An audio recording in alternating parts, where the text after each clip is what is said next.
জোরে।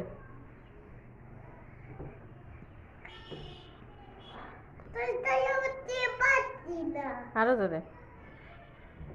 হুম। কিসে উঠেছো তুমি? হ্যাঁ, এটা কি হাঁস? তুমি কোথায় এসেছো? হ্যাঁ, স্কুলে? তুমি কোন ক্লাসে পড়ো? তুমি পড়ো না? স্কুলে ভর্তি হওনি? কে পড়ে তোমার স্কুলে? তাসনিম তোমার কি হয়? আপু? আপু পড়ে? তুমি আপু দেখতে এসেছো? এটা আপুর স্কুল? এটা আপুর স্কুল? তাই? আচ্ছা।